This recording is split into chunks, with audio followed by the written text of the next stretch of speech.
Sa ating pag-aaralan ay gusto ko pong pamagatan yung ating pag-aaralan nasa verse 23, the General Assembly of God.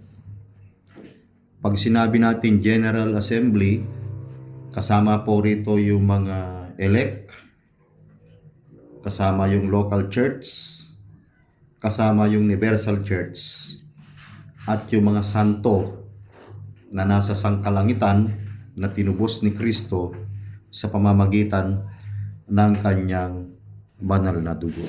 Dito sa verse 22, sabi ng Biblia, "Datapwat nagsilapit kayo sa bundok ng Sayon, at sa bayan ng Diyos na buhay, ang Jerusalem sa kalangitan, at sa mga di mabilang na hugbo ng mga anghel." Dito sa verse 22, una makikita natin dito yung tinatawag na the superior site, na kung tawagin po ay City of the Living God. Tinawag itong Mount Zion, tinawag itong City of the Living God, tinawag itong Heavenly Jerusalem. So meron pong tatlong katawagan sa langit. Larawan niya ay Mount Zion, bayan ng Diyos na buhay, siyudad ng Diyos na buhay, City of the Living God, at yung tinatawag nating Jerusalem. Kaya dito makikita natin kung bakit tinawag na Mount Zion, ay pagsasalarawan ito ng tinatawag nating siyudad ng Diyos na buhay. Ano po yung tinatawag nating Mount Zion? At ang Mount Zion kasi historically and symbolically, ito po kasi ay isang bundok o talampas doon sa Jerusalem. Alam naman natin ang Mount Zion na ito ay nandun siya sa Jerusalem, ano po, sa lugar ng Jerusalem. So merong magandang tanawid doon na pinupuntahan. Yung parang pupunta ka ng West Amulong, may Chocolate Hills dyan na pinupuntahan ng marami. Anong tawag doon? Sa Nabyalan. Parang gusto kong mag-rides doon nga. Kaya kung may time, punta tayo doon. Mag-Nabyalan tayo. Kaya dinadayo. So, nasa siya? Nasa West Amulong siya. Parang ganito na itong lugar na ito ay dating lugar ito ng mga Jebusites. At ito ay nasakop ni David nung sa kanyang panunungkulan, ay napasakamay ni David yung lugar dito. At dito sa Jerusalem, mga kapatid, dito nila tinayo yung templo ng Panginoon para sumamba. Pero alam nyo ba yung south side ng Jerusalem, malapit din sa sementeryo. Yung south side ng Jerusalem, na malapit sa templo, halos tabi rin siya ng sementeryo, parang tulad natin, mga kapatid. Kaya ito yung salitang, tama, ito yung Golgotha na tinatawag na place of skull, na kung saan ay dito nakalagay yung bahay-sambahan nila na naging sentro ng kanilang paglilingkod ng mga panahon na yun. Bagaman may sementeryo, pero hindi nila tinitignan yung mga tapunan ng patay, sapagkat hindi naman patay ang pupuntahan nila eh. Parang dito sa atin, bago ka makarating sa church, dadaanan mo yan muna bago ka makarating sa simbahan. Ibig sabihin yan, from death unto life. John 5:24. So itong langit na ito, itong Mount Zion na ito, ay napasakamay ni David. Tinawag po itong City of David. At alam natin, kaya ginamit ang Zion sapagkat sa lipi ni David magsisimula, manggagaling ang tagapagligtas. Walang iba kundi ang ating Jesucristo. Kaya ang Mount Zion ay pinapakita nito yung tinatawag nating dwelling place of God, na kung saan nandito po yung sentro ng kanilang paglilingkod, nandito rin yung Ark of the Covenant inilagay, at later, tinawag po itong entire city of Jerusalem, the nation of Israel, and the heavenly city of God. So ano ba itong nito? Gusto nating makita sa spiritual sight na ito, sa superior sight na ito, na ang kanilang itinataas ay Diyos lamang, walang iba. Kaya kung tignan natin yung direksyon ng spiritual city na ito, yung langit, yung Mount Zion, yung heavenly, hindi na tayo tumutukoy sa literal na Jerusalem, kundi tumutukoy na tayo sa isang spiritual Jerusalem or heavenly Jerusalem. Dito sa Psalms 48 verse 1 and 2, ating titignan ang Psalms 48 verse 1 and 2, sabi po ng Biblia, Psalms 48 verse 1 and 2, everybody read, "Great is the Lord, and greatly to be praised in the city of our God, in the mountain of His holiness. Beautiful for situation, the joy of the whole earth is Mount Zion on the sides of the north, the city of the great King." Kaya ang langit ay nasa gilid, nasa dako ng hilagaan sa bayan ng dakilang hari. On the side of the north, sabi ng Biblia, the city of the great King. Kaya ito po ay tumutukoy sa heavenly Jerusalem na tinatawag. Kaya ang direksyon ng langit nasa norte. Wala sa Andarayan North Bagamat nasa north tayo, north pa rin yan, right? North pa rin yan, hindi south. North pa rin yan. Kaya hindi ho, yung pinaglagyan ng Diyos sa atin, hindi ho nagkamali ang Panginoon dun. Kasi yung Jerusalem, hindi mo siya ma-appreciate. Talagang matatakot ka pa, yung iba dumadaan ng sementeryo kapag dumaan ka sa south side Mabaho yung lugar. Maraming mga patay doon, maraming mga bungo, maraming mga klase ng iba't ibang klase ng kalansay nandun. Pwede kang mangahoy kung gusto mong panggatong. Marami doon. Kaya makikita natin, itong lugar na ito ay hindi lamang siya spiritual city, may sacred setting ito.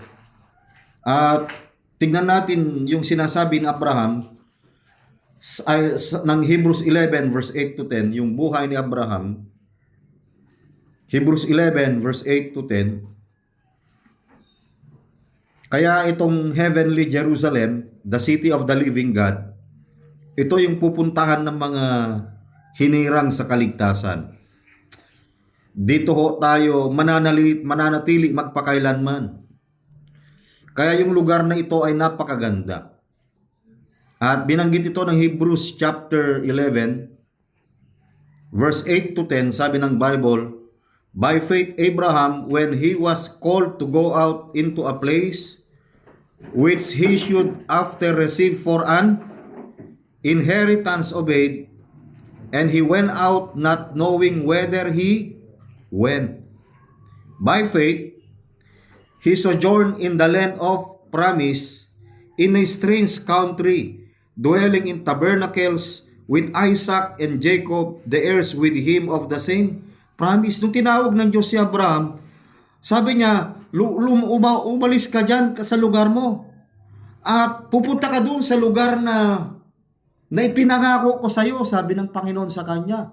Pero hindi nagtanong si Abraham, nasaan ba yun, Panginoon?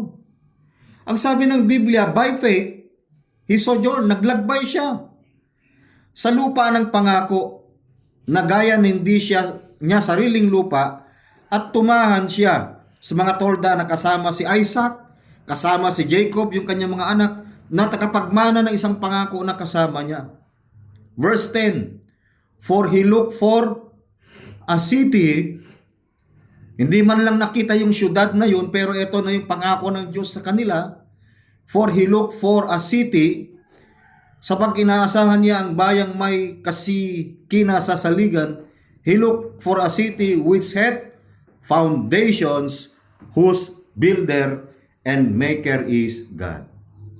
Kaya nga yung sambahan, yung center of worship na Heavenly City ay ito na po yung na ang gumagawa na dito, ang gumawa na rito mga kapatid ay walang iba kundi ang Diyos. Siya po yung architect natin, siya yung engineer natin, siya yung designer natin mga kapatid. Na hindi pwedeng ikumpara sa mga architect, sa mga engineer na pinakamagagaling, ang Diyos na ang nag-build up. Siya na ang gumawa. Siya po yung contractor nito. Kaya ito po yung setting mga kapatid, kung bakit yung site na yan ay ipinangako sa atin ng Panginoon. Kaya nga doon sa John chapter 14, kung ating titignan yung John chapter 14, verse 1 to 3, sabi ng Panginoon sa kanyang mga disipulo, "Let not your heart be troubled." Huwag maglumihanan ng inyong puso. "Ye believe in God, believe also in me. In my Father's house are many mansions." Sa lugar na yan, there will be many mansions. "If it were not so, I would have told you, I go to prepare a place for you. And if I go and prepare a place for you," sabi ng Panginoon, "I will come again and receive you unto myself, that where I am, there ye may be also." Babalik ang Panginoon. Sabi ni Tomas, "And whither you go, and the way you know," in verse 5, sabi ni Tomas, Thomas saith unto him, "Lord, we know not, neither thou goest, and how can we know the way?" Kinuna ni Tomas ken kuana, "Apo, madimi amo no tuy ti papanam, kasano nga maamuan mi ti dalan, how can we know the way?" Verse 6, Jesus said unto him, "I am the way, the truth, and the life. No man cometh unto the Father but by me." Kaya na mga kapatid, yung langit na yan ay isang syudad. It is a heavenly city, a heavenly Jerusalem, a dwelling place of God, a land of promise, sabi ng Bible, whose builder and maker is God. Una, nakita natin yung tinatawag dating the superior site. Pangalawa, the supernatural society. Yung langit na ito, ano bang laman nito? Yung mga Kristiyano na unang namatay, nandun na sila sa langit. Tama? Yung mga elect na hindi kasama sa local church, nandun na sila. Nauna na. Kaya doon sa Hebrews chapter 12:22, may binabanggit po rito, Hebrews chapter 12:22. May mga makakasama pa daw doon. Anong meron? "But ye are come unto the Mount Zion, unto the city of living God, the heavenly Jerusalem, and to an innumerable company of angels," at sa mga di mabilang ng hugbo ng mga anghel. Pagdating na daw natin sa langit, mayroon na tayong mga anghel na makikita. Sino na nakakita ng anghel? Wala pa. Yung anghel na nakikita nyo na Roberta dyan, hindi yan anghel. Walang pakpak ang ibang mga anghel. Ano po? Itong mga anghel dito, may binabanggit ang Biblia patungkol sa mga anghel. 1 Timothy 5:21. 1 Timothy 5:21. Anong sabi ng Bible? "I charge thee before God and the Lord Jesus Christ and the elect." May mga angels pala na elect, kagaya ng tao. Etong mga elect angels na ito, hindi ito kasama doon sa nagrebelde sa Diyos. Nagaling sa langit, they are the elect angels na kasama natin, "that thou observe these things without preferring one before another, doing nothing but by partiality." So itong mga angels na ito, kasama ito doon sa General Assembly. Kasama pala ang dito sa General Assembly. Yung mga elect na ito. Matthew 16:27. Kaya pagdating ng Panginoon, sa Matthew 16:27, Matthew 16:27, tignan nyo po yung mga verses. Ano po? "For the Son of Man shall come in the glory of his Father with his angels, then shall he reward every man according to his work. Pero bago niya binanggit ang 27, nandito muna tayo sa 26. For what is a man profited? Ano ba ang pakikinabangan ng tao? If he shall gain the whole world and lost his own soul, or what shall a man give in exchange for his soul? Ibig sabihin, kahit na daw na pakinabangan, nakuha mo ng lahat ng yaman ng mundo, kung mawawala mo yung kaluluwa, ano ba ang pwede mong magiging ipalit sa iyong kaluluwa o katumbas ng iyong kaluluwa o ang iyong buhay? Wala. 27, for the Son of Man shall come in the glory of his Father with his angels. Kaya pagdating ng Panginoon, he will come for the glory of his Father. Darating siya na nasa kalwalhatian ng kanyang Ama, kasama niya ang kanyang mga anghel. At ito ang mangyayari kapag dumating ang Panginoon, and then he shall reward every man according to his works. Kung ano yung ginawa mo nung mga panahon na ikaw Kristiyano, eto, darating ang panahon, sabi ng Biblia, he shall reward every man according to his works. Kaya yung mga commitments natin, hindi na sayang. Hindi nyo naman binigay sa akin yun eh. Ginamit yan sa gawain ng Diyos. Ginamit yan sa pagtatayo ng bahay-sambahan. And God will reward you according to your own works. Yung ginawa ni Brother Jaymar, hindi ko pwedeng gawin yan. Yung ginawa ni Papa Ray o sino man, si Tatay Epping, Brother Bener o sinong mga men sa church, mga kapatid, hindi natin pwedeng ikumpara yung sukat natin sa bawat isa. Magkakaiba tayo. Kahit sabihin mong tagalinis ka lang ng CR. Kahit sabihin mong ano ka lang, walis, maintenance, mga kapatid. Kaya napakasarap yung makapaglingkod ka na may ganito. Hindi naman dahil sa mayroong reward. Pero God says that, sinasabi ng Bainon, then he shall, ibig sabihin, parating, he shall reward every man according to his works. Matthew 24:31, sa pagdating ng Panginoon, Matthew 24:31, ito pa yung mga nangyayari. Literal ito na darating ang Panginoon. Matthew 24:31. Hindi ho ito figurative, mga kapatid. Pansinin nyo, bakit lagi may angel? And he shall send his... Bakit? Lagi angels kasama, di ba? Ang Panginoon. With a great sound of a trumpet. And they shall gather together his elect from the four winds. Titipunin ng lahat ng mga hinirang sa apat na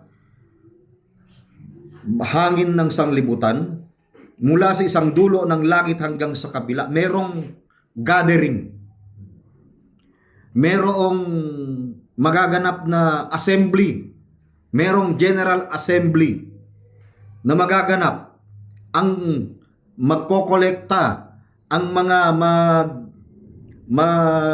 aayos po nito ay ang anghel sa pamamagitan ng isang pakaka. Kaya kapag tumunog mamaya ang trumpeta ng Diyos, kapag hindi yun nakarinig, hindi ko kayo kasama dun. Anytime, mga batid, yan. Hindi ho tayo ira-rapture. Kukunin tayo ng mga anghel to gather his elect from the four winds of the... Yun ang term ng Biblia eh. Oh. Matthew 25:31 to 33. Matthew 25:31 to 33. Nababanggit lagi itong angels. Kaya kapag dumating ang Panginoon in 31, and when the Son of Man shall come in his glory, and all the holy angels with him. Grabe, sabi ng Biblia, yung angels, innumerable innumerable company. Parang kasing dami ng buhangin na hindi mo kayang bilangin na nakasunod sa Panginoon.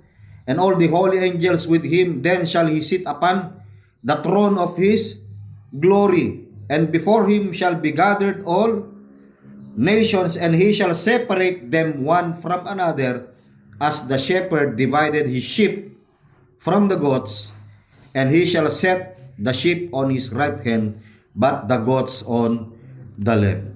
Kaya makikita natin ngayon sa verse 34, then shall the king say unto them on his right hand, mga tupa yan, on the right hand, come, ye blessed of my father, inherit the kingdom prepared for you from the, pati pala yung kaharian, it was prepared before the foundation of the world. Ngayon ko lang nabasa to, mga kapatid, na may ganito palang pangako na yung kaharian na yan ay naihanda na pala bago pa man itinatag ang langit at ang lupa. Kaya makikita natin Luke 15:10. Luke chapter 15 verse 10. Luke 15:10.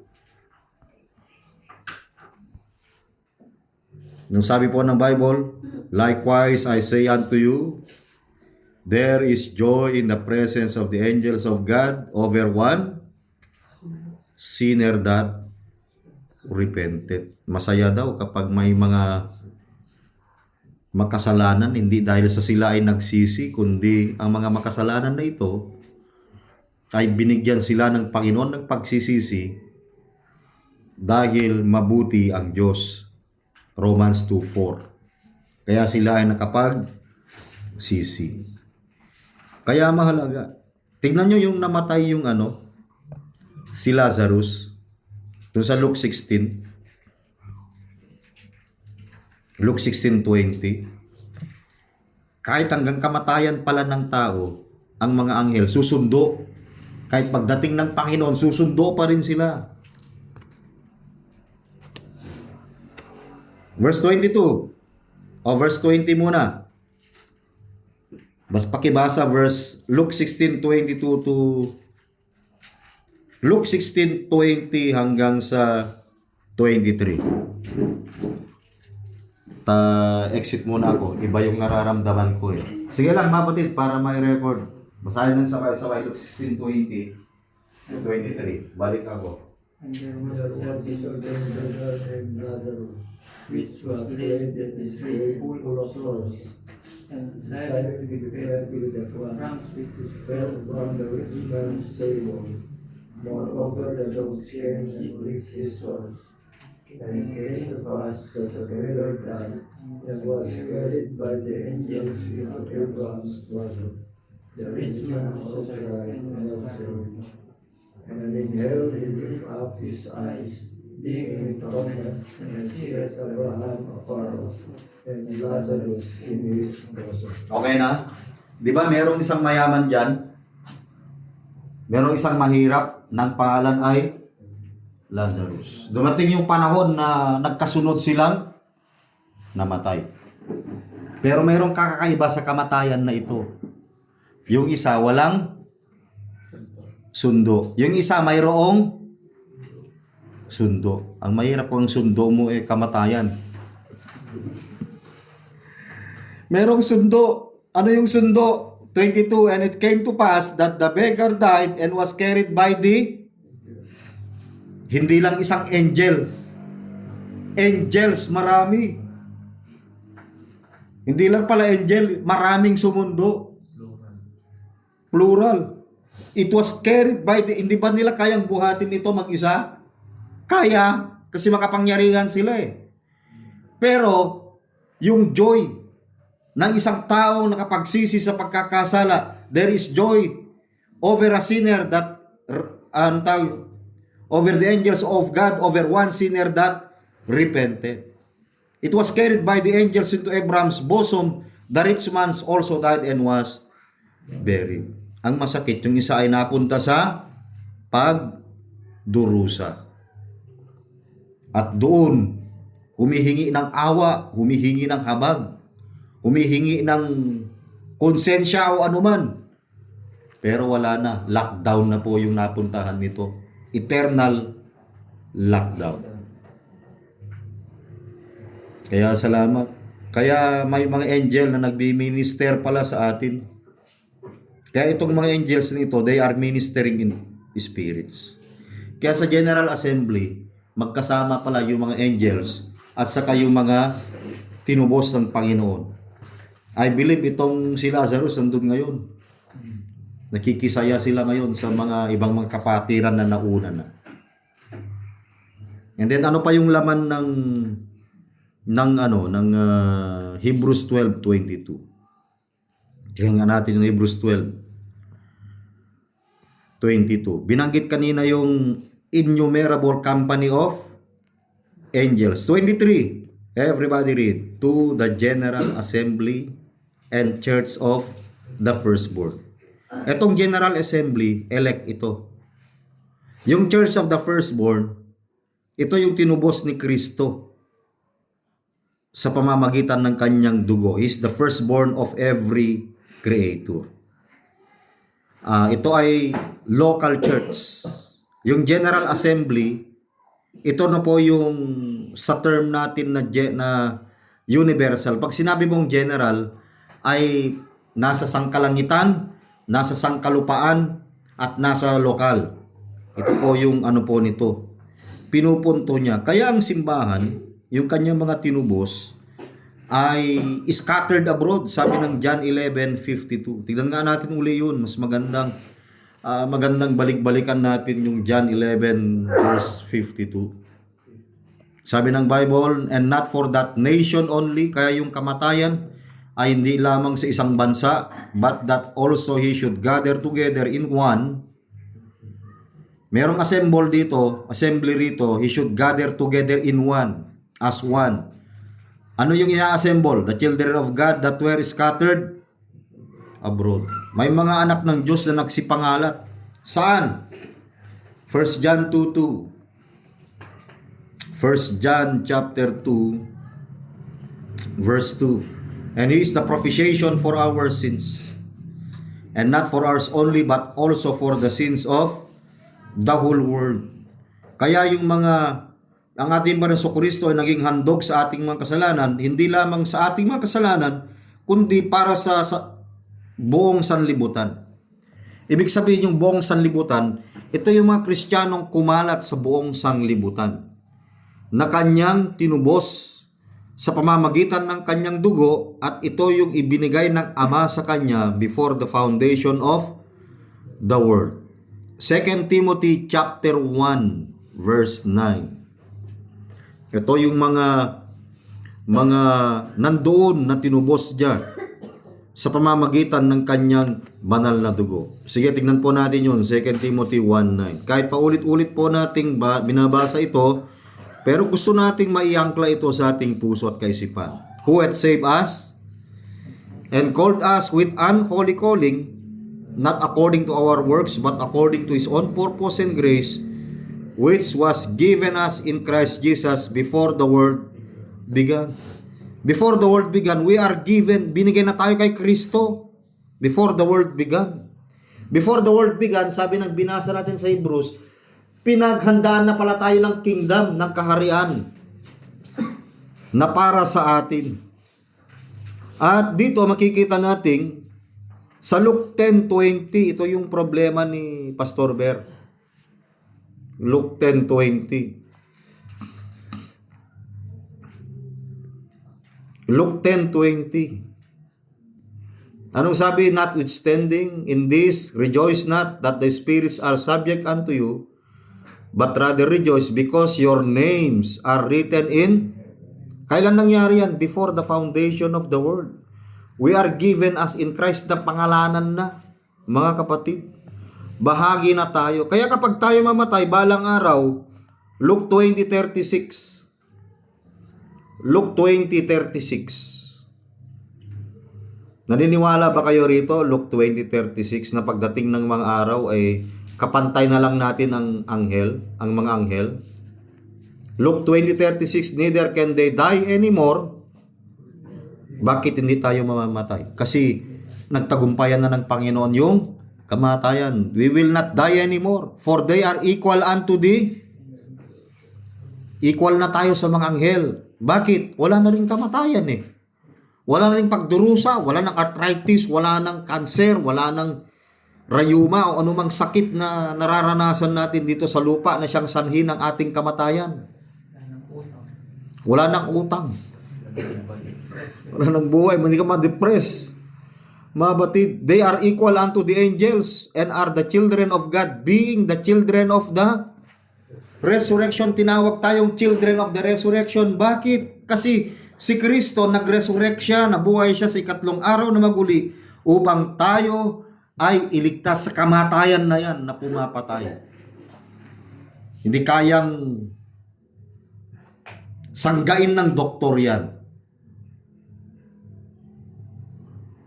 Kaya darating ang panahon, tayo ay buhayin na maguli ng Panginoon. Kapag tayo binuhay, magiging kagaya tayo ng mga innumerable angels. Ang sarap, ano? At hindi lamang yan, Revelation 5:9 to 10. Revelation 5 verse 9 to 10. Balang araw, ganito ang sasabihin, Revelation 5:9 to 10. And they sang a new song, saying that thou art worthy to take the book and open the seals thereof, for thou wast slain and hast redeemed us to God by thy blood out of every kindred and every tongue and people and nation. Namili ang Diyos out of every kindred sa bawat angkan, wika, bayan at bansa. Verse 10, and has made us unto our God kings and priests, and we shall reign on the earth. At sila'y ginawang kaharian ng mga saserdote sa aming Diyos, at sila'y mga paghahari sa ibabaw ng lupa. Kaya sabi ng Biblia, ito yung panahon, mga kapatid, na tayo ay maghahari na kasama na natin ng mukhaan ang ating Diyos na buhay. So ito yung General Assembly, mga kapatid. Pangatlo na makita natin. Una, yung nakita natin kanina, yung the superior site, which is heavenly city, the city of the living God, heavenly Jerusalem. Pangalawa, nakita natin kanina yung tinatawag nating supernatural society, na nandun yung mga elect angels, magkakasama, magkaka-fellowship, brad. Pero dito, kapag nandito ka sa lupa, minsan iba pa yung espiritu ng ka-fellowship mo, ano? Iba pa rin ang ka-fellowship. Iba pa rin ka-fellowship, pero ang mga angels nandun. Kapantay na sila kasi spiritual body na, glorified body na rin eh. Kaya supernatural society. Pangatlo na makita natin, yung tinatawag na secure state. Yung kalagayan natin, na secure na. Kailan tayo na secure? Okay, verse 23. Hebrews 12:23. Pinapanalangin ko sa Diyos na maunawaan natin ito, pero medyo malalim na aral ito, mga kapatid, at makita natin yung hiwaga ng kapangyarihan ng salita ng Diyos. 'Di ba sa verse 22 nakita natin kanina yung to an innumerable company of angels, to the general assembly and church of the firstborn, which are written in heaven. Hebrews 12:23. Luke 10:20, rejoice that your names are written in heaven. Dito inulit na rin, which are written in heaven. Inulit niya ulit. Kaya ang Diyos ang may control. Kaya nga, chosen before the foundation of the world. Ephesians chapter 1 verse 4 to 6. Kailan ba? Kasi ang alam natin, kapag ikay tumanggap sa Panginoon, saka pa lang isusulat yung pangalan mo sa book of life. Sabi ng Biblia, before the foundation of the world, pinili ka eh. Ibig sabihin kung pinili ka, may pangalan ka, parang papunta ka ng barangay. May pangalan ba ko dyan sa ayuda? O kanyan, mag-prepare kan. Ani orat? Alas 10, makipila kan. Kam, nenagam mo kan na eh. Tama? Alam mo, makipipila ka kan na awan nagam mo. Oh. Kaya dito magkikita natin, according as He had chosen us in Christ, in Him, before the foundation of the world. yung pagpili pa lang ng Diyos sa atin, secure na tayo sa state na yan eh. That we should be holy upang tayo maging banal, without blame, na walang dungis, before Him in love. Kaya pinili niya tayo dahil sa pag-ibig ng Diyos. Unconditional. Walang kondisyon. May nangangaral kanila. May kondisyon daw ang Diyos para piliin tayo. Walang kondisyon. Hindi ka pa nga pinanganak, walang kumuha ang kondisyon dyan eh. Oh, pero kapag pumunta ka ng barangay, ay awan ayudang Tamarika voters. Pero part ka ng, bahagi ka ng barangay. Kaya magbaranggayan na lang tayo. Verse 5, having predestinated us unto the adoption of children by Jesus Christ to Himself, according to the good pleasure of His will. Kaya, good pleasure of His will yung pagkahirang sa atin. Para saan? Verse 6, to the praise of the glory of His grace, wherein He hath made us accepted in the beloved. Bago tayo tumanggap, ang Diyos munang tumanggap. Kasi ang akala natin, nung tumanggap tayo, saka pa lang isusulat ang pangalan natin sa aklat ng buhay. Pero sabi ng Panginoon, dati nang nakasulat, rejoice that your names are written in heaven before the foundation of the world. Ang galing, ano? Kaya nga grace eh. Wala kang ginawa. Kaya nga sabi ng 2 Timothy 1 verse 9 and 10, who hath saved us and called us with unholy calling, not according to our works, sabi ng Biblia, but according to His own purpose and grace which was given us in Christ Jesus before the world began. Bakit kayo binigay? Verse 10. 2 Timothy 1.10. Tingnan nyo po yan, 2 Timothy 1.10. May reason kung bakit binigay tayo kay Kristo before the world began. Anong reason? But is now made manifest by the appearing of our Savior, Jesus Christ, who hath abolished death. Para ikaw, pagdating ng second coming, God will abolish death. Pag sinabi mong abolish, tanggalin, alisin, ano pa? May term pa ba? To abolish death. Para burahin ang kamatayan, and hath brought life and immortality to light through the living gospel. Kaya yung living gospel, hindi written gospel. Si Kristo, siya yung pumunta para dalhin tayo doon sa liwanag ng buhay nang walang pagkasira sa pamamagitan ng living gospel. Written gospel yung binanggit niya rito, evangelyo. Kaya hindi naman tayo gayang tanggalin ng written gospel sa mortal to immortal eh. Si Kristo ang may gawa po niya. Kaya be careful po sa mga paliwanag. Kaya nga, namagitan ng Diyos para sa atin. 1 Timothy 2:4-6. Alam, 1 Timothy chapter 2. Kung walang namagitan sa tao, walang kaligtasan. Pero siya ang Diyos ang namagitan. Dahil ibinigay tayo ng Diyos kay Kristo, 1 Timothy chapter 2 verse 4. Who will have all men to be? Ano yung all men dito? Ito yung binigay ng Ama kay Kristo. John 6:37, all that the Father giveth me shall come unto me, and him that cometh to me I will no wise cast out. Kayong all men to be saved dito, ito yung mga elect, ito yung mga believers. Ito lang yung binigay ng Ama kay Kristo na tutubusin sa kasalanan. Oy, napaka-unfair naman ng Diyos nyo. Ganyan pala ang turo nyo sa simbahan. Hindi natin turo ito, turo ng salita ng Diyos. Bakit nung pumunta si Kristo sa krus, may pumalya ba? Kasalanan ba ng Diyos kung may pumunta na sa impyerno? Hindi. Hindi naman talaga sa Panginoon eh. Kaya sabi niya, for there is one God and one mediator between God and men. Nagki-mediate ang Panginoon. Siya ay naging tagapamagitan. Verse 6, who gave Himself a ransom for all. Hindi ito literal na all. Kundi ito ay particular. Ito ay yung mga ibinigay ng Ama kay Kristo ng John 6:37. He gave Himself a ransom for all. Ayaw kasi tanggapin ng iba to eh. Sinasabi na naman, ay election, unfair yan. Ang election sa demonyo yan. Ang election hindi ganyan ang turo namin. Kasi gusto nilang ipagsisiksikan na merong kalooban ang tao sa kaligtasan? Wala. Kasi yung pagpili pa lang ng Diyos sa atin sa kaligtasan, kalooban ng Diyos.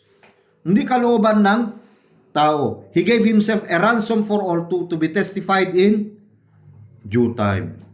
He gave Himself a ransom for all to be testified. Ito ay magpapatotoo na mahahayag sa sariling kapanahunan. Kaya nung dumating na yung kapanahunan natin, ay kasama pala ako dun. Oh, di praise God. Kasama ka sa benefits na ito. Kahit wala kang matatanggap sa benefits ng asa, ano pa yan? Benefits ng mga pinasukan natin. Ang benefits natin dito, ang beneficiary ng eternal life, ito. Ikaw ang beneficiary. Bakit? Nasa talaan ka ng aklat ng buhay. Kaya mga kapatid, okay, last. Hebrews 11, 12 to 16. Hebrews 11. Dito na tayo magtatapos. Verse 12. Kaya kahit ano yung mga nararamdaman na, okay lang kasi palangit naman na tayo eh. Di ba? Hindi na tayo dapat matakot sa kamatayan. Masakit man na may mga mamamatay. Masakit man. Pero nakakalungkot kung hindi mo alam kung saan ka patutungo. Sa practical ito hindi ito spirit, hindi ito eternal na usapan Pero huwag tayong mag-alala kasi binahagi na naman ng Diyos yung kaligtasan na ito eh. Kaya hindi dapat tayo magalumihanan dyan. Verse 12, therefore sprang there even of one, and him as good as dead, so many the stars of the sky in the multitude, and as the sand which is by the seashore innumerable. Tumutukoy po ito sa mga elect. Tumutukoy ito sa mga pinili ng Diyos na multitude. Na parang mga bituin sa langit sa karamihan. Gaya ng buhangin na nasa tabi ng dagat. 13. Nang mga taong ito ay namatay sila sa kanilang pananampalataya. This all died in faith. Nandyan kayo, 13? Hebrews 11:13. Not having received the promise, hindi pa nila natanggap yung pangako, but having seen them afar off.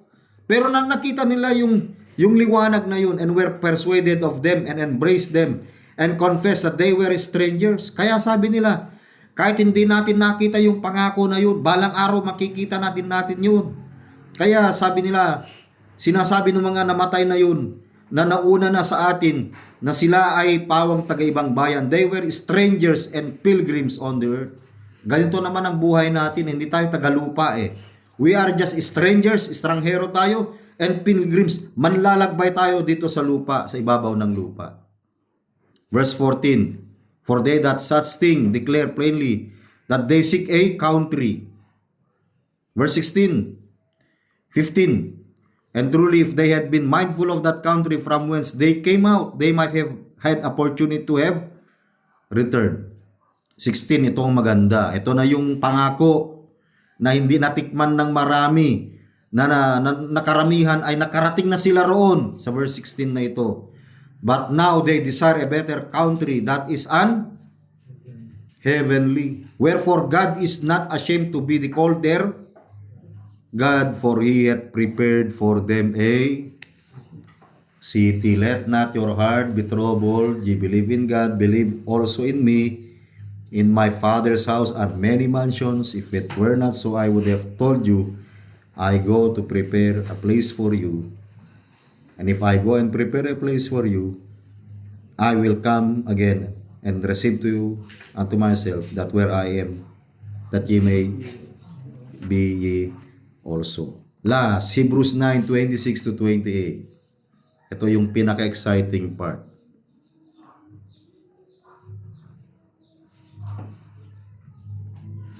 For then must he often have suffered since the foundation of the world.